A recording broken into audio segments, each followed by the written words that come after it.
Hey everyone, welcome to today's video. Today's video, we're going to be talking about some conversations that are, being raised from my last video. And I'm reading some of the comments, and it's a really interesting conversation because I talked about, the nerfing of status effect builds and CC builds. And it seems like some people in the community are a little divided. Some people say, well, it needed a nerf to kind of allow for people to work better. Status effects and CC builds seem to allow for players to just face roll the content and end game, rather than make it challenging. And I say, okay, that sounds like a very valid concern. Some people, I always saw the part saying, well, it's not like Legendary is a walk in the park. Enemy NPCs are very intuitive, and, they have a way of dealing with a lot of this stuff. And there's aggression, there are different kinds of mechanics and different enemy types that your status effect CC doesn't even work on that are very strong. Example being your mechanics.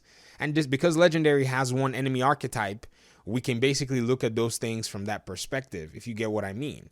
So we're looking at legendaries. Heroic is going to be a slightly different conversation if you want to be honest.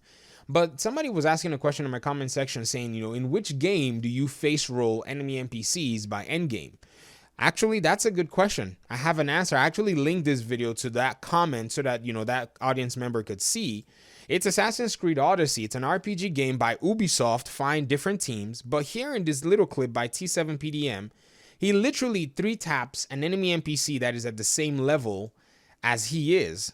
Does that make sense? Literally 3 taps, 1, 2, 3 with the sword, and boom, the enemy NPC is dead on the ground.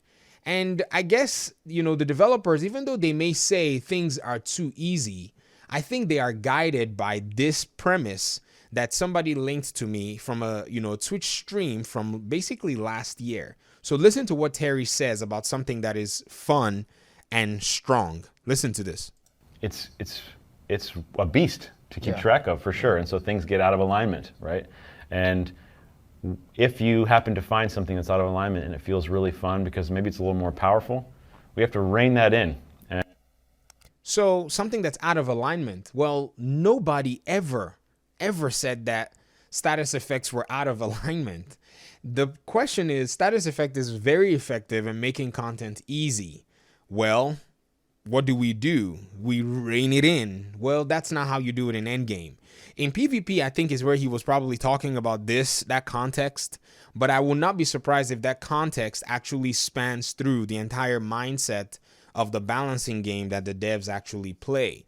And I don't think this is necessary or healthy for the way they do things, because many people are supporting this right now, but we don't know what the next raid is going to look like.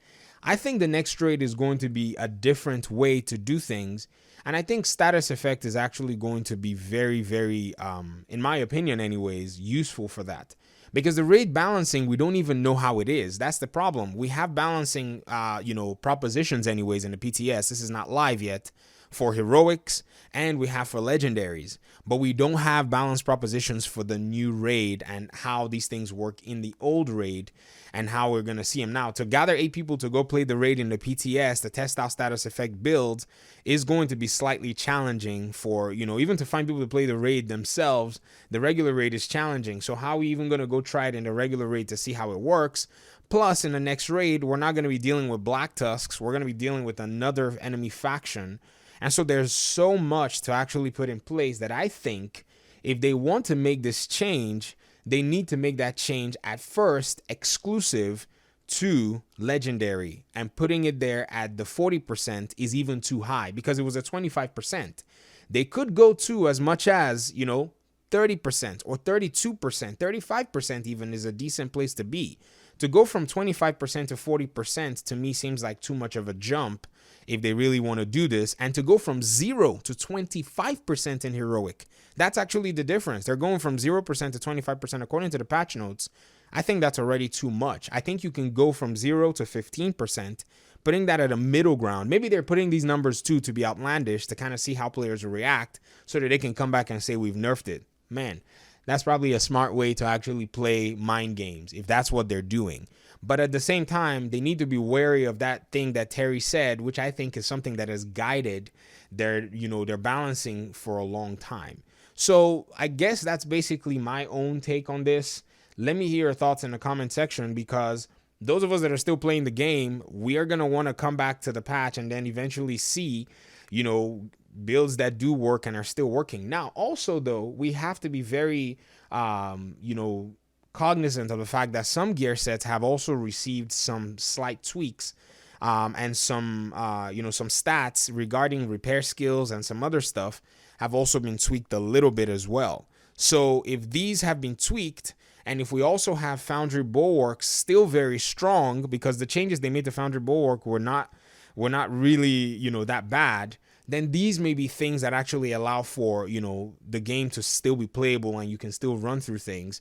But I think they also need to be, alternatives, if you understand what I mean. That means if you come to a raid, and if you come to a legendary and you're matchmaking and somebody has a crowd control build, or no one has a crowd control build and somebody has a Foundry Bulwark, shield build, then everyone should be able to say, good, at least we have somebody that can do some level of crowd control for us and pick people up and be a utility player, because that's also a very strong alternative. But at the same time, CC builds should also be a good alternative, and it doesn't need to take such a big hit, in my opinion. I guess that's basically what I want to say. Let me hear your thoughts in the comment section. I think that will drive conversation more than me yapping on and on and on. Peace.